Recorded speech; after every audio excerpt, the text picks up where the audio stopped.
Assalamualaikum warahmatullahi wabarakatuh. Selamat datang teman-teman semua kembali di mata kuliah pengantar akuntansi 2. Oke, untuk pertemuan ke-10 ini kita masih akan melanjutkan materi dari pertemuan ke-9 kemarin ya, yaitu tentang akuntansi untuk aset tetap.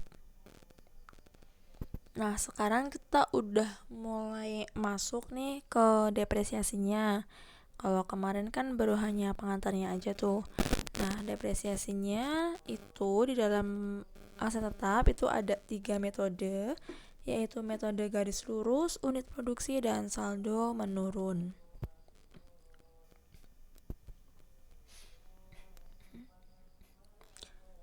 Nah, pertama kita harus review dulu ya materi yang kemarin.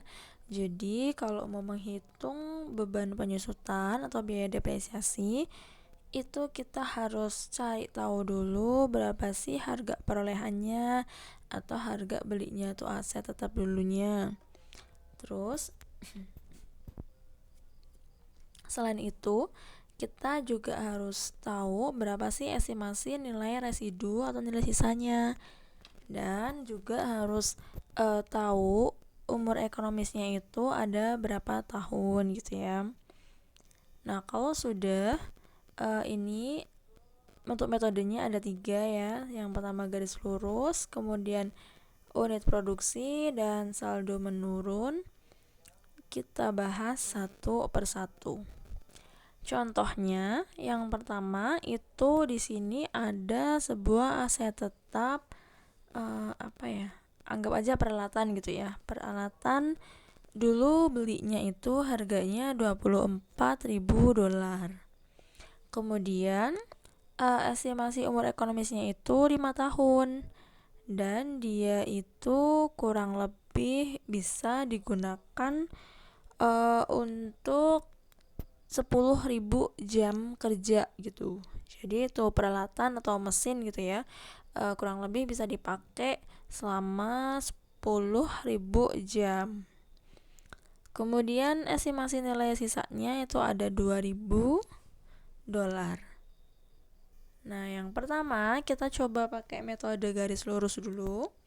Jadi yang pertama kita pakai metode garis lurus itu rumusnya adalah harga perolehan dikurangi dengan nilai residu. Ini harusnya di sini ya. Nilai residu itu dibagi dengan umur ekonomis. Nah, nanti akan ketemu jumlah depresiasi per tahun atau depresiasi tahunan. Nah, coba kita masukkan ke dalam soal tadi ya. Harga perolehannya di sini kan tadi ada $24.000. Kemudian ini HP-nya. Kemudian nilai residu atau nilai sisanya itu ada 2.000 dan dibagi dengan umur ekonomisnya 5 tahun. Jadi ketemu depresiasi tahunannya sejumlah 4.400. Itu depresiasi tahunan. Jadi ini per tahun gitu. Nah, sudah ketemu nih untuk yang garis lurus. Terus kemudian kita coba buat tabelnya gitu ya. Tabelnya agak hancur ini, maaf di ponsel. Jadi tabelnya itu harusnya yang pertama itu ada tahun. Jadi ini kolom pertama itu adalah untuk tahun. Kemudian kolom kedua adalah harga perolehannya.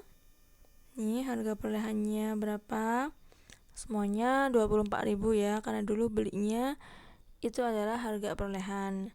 Kemudian ada yang namanya akumulasi depresiasi pada tahun pertama. Nah, depresiasinya itu nanti dihitungnya seperti yang tadi itu caranya. Depresiasi tahunannya itu ada 24 ya, jadi ya 24 4.400 per tahun. Nah, ini depresiasinya ada 4.400 untuk tahun pertama nih. Terus kemudian di paling akhir itu ada yang namanya nilai bukunya. Nanti teman-teman bisa sambil dilihat ya di materi yang saya share, soalnya ini agak berantakan posisinya. Nah, di yang paling terakhir itu ada nilai buku. Caranya itu adalah nanti dari harga perolehan awalnya atau nilai buku awal dikurangin dengan depresiasi tahun tersebut, baru ketemu nilai buku akhirnya. Contohnya di sini pada tahun pertama awalnya HP-nya kan 24. Kemudian ada penyusutan sebesar 4.400. Nah, makanya nilai buku akhir tahun ini itu ketemunya adalah 24.000 dikurangi dengan 4.400, yaitu 19.600. Nah, begitu pula nanti tahun kedua, ketiga, dan keempat, dan kelima sama. Cuman yang menjadi bedanya itu adalah ini bagian pengurangnya ya. Pengurangnya itu bukan 24.000 lagi, tapi ambil dari ini nilai buku yang terakhir atau nilai buku tahun sebelumnya.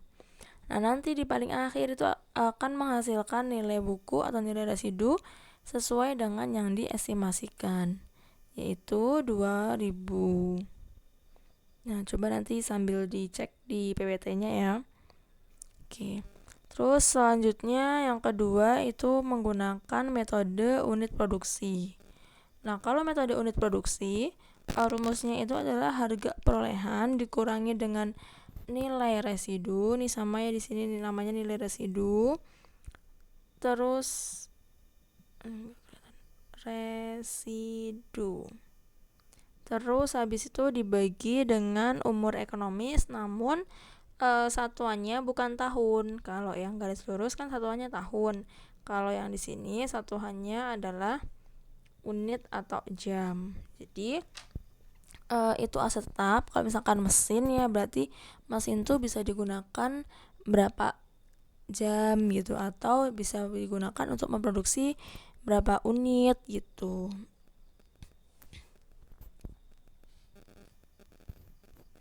Nah, kita masukkan ke dalam soal ya tadi ya. Ada HP-nya 24, kemudian nilai residunya sama 2.000.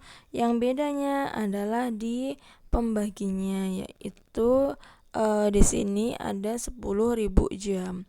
Kalau tadi kan 5 tahun ya, karena kan garis lurus patokannya tahunan. Nah, kalau unit produksi di sini satuannya adalah jumlah jam kerja tuh mesin. Nah, ketemu untuk depresiasi per jamnya itu adalah 2,2 dolar per jamnya. Oke, itu untuk yang unit produksi ya. Jadi yang unit produksi ini kan ketemunya per jam. Nah, nanti tinggal dikaliin aja selama satu periode itu memakan berapa jam kerja mesin gitu. Nanti tinggal dikaliin sama tarifnya ini. Misalkan dalam satu periode ternyata butuh 50 jam. Nah, tinggal dikaliin aja sama tarifnya 2,2.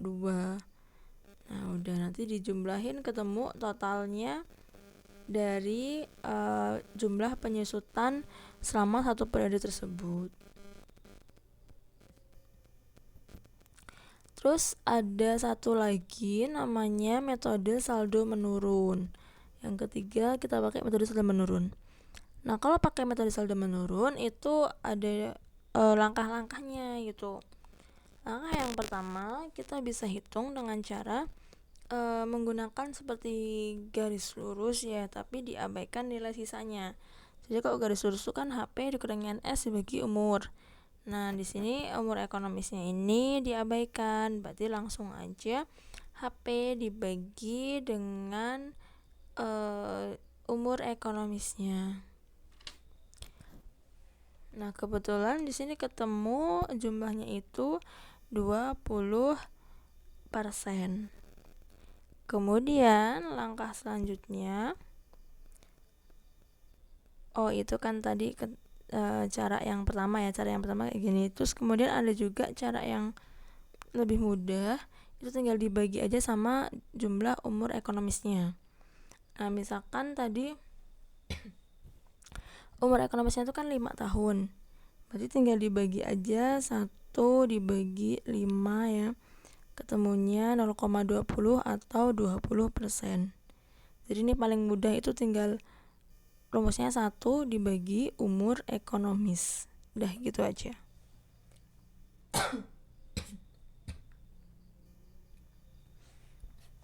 Nah, kalau sudah ketemu tarifnya, karena ini metode saldo menurun itu double gitu ya, atau bahasa Inggrisnya double declining balance. Nah, maka tarifnya dari garis lurus itu dikaliin sama 2 atau 2 kalinya. Jadi yang 2% tadi dikali 2 berarti jadinya 40%.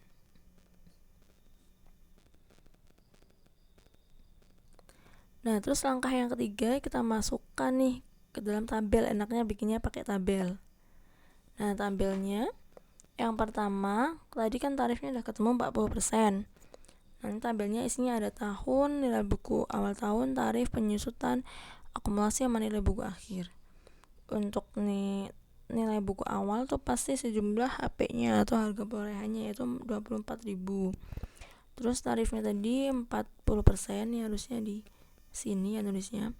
Kemudian ketemu penyusutan tahunannya itu 40% dikaliin dengan 24.000, ketemunya 9.600.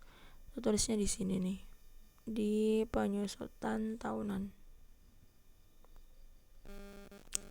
Nah, terus nanti nilai buku akhirnya itu akan menjadi 14.400. Itu hasilnya sama kayak tadi ya, nilai buku awal dikurangi sama penyusutannya. Berarti ini tuh dapatnya tuh yang dari 24.000 dikurangi dengan 9.600. Nah, nanti lanjut ke periode selanjutnya sama kayak tadi, tapi ambilnya dari nilai buku yang paling terakhir nih, pengalinya. Dikali tarif tetap sama sampai ketemu nilai buku akhirnya lagi. Pokoknya sama terus sampai tahun terakhir atau tahun ke-5. Nah, cuman di sini masalahnya kan hasil akhirnya tuh baru 1,8 tuh, nggak sampai 2000. Padahal diharapkan kan nilai buku akhirnya itu kan 2000 gitu ya. Nah, caranya kita harus memodifikasi. Berarti yang di tahun terakhir nggak usah kita hitung kali 40%, tapi langsung kita kurangi aja. Nah, kita pengen saldo akhirnya 2000. Berarti selisih dari nilai buku awalnya ini dikurangi sama nilai buku yang diharapkan, itulah yang kita catat sebagai beban penyusutannya. Ketemunya 110. Nah, ini kita modifikasi. Jadi yang terakhir tidak perlu dikali 40%, tapi tinggal dicari aja selisihnya berapa gitu. Nah, sekarang udah ketemu nilai buku akhir yang diharapkan sama 2000. Nah, itu tadi ya. Nah, kurang lebih kalau misalkan pakainya garis lurus, itu dia akan flat gitu. Jadi setiap tahun tuh akan sama karena kan rata dibaginya per tahun. Sementara kalau yang saldo menurun, karena tadi tarifnya double atau 2 kali, ini kan 2 kali lipatnya si garis lurus. Nah, maka tahun pertama mungkin akan tinggi, namun grafiknya dia landai. Jadi makin lama itu akan semakin sedikit jumlah penyusutannya gitu. Tapi sebenarnya sama aja, di ujung akhirnya nanti kalau dijumlah, jumlah penyusutannya itu akan sama. Nah, untuk depresiasi tadi ada 3 metode, garis lurus, jumlah saldo menurun, dan unit produksi. Kemudian nanti kita bisa lanjutkan di pertemuan 11 untuk bahas tentang bagaimana cara menghentikan si aktiva tetap atau aset tetap ini. Oke, selamat berdiskusi di forum. Terima kasih. Assalamualaikum warahmatullahi wabarakatuh.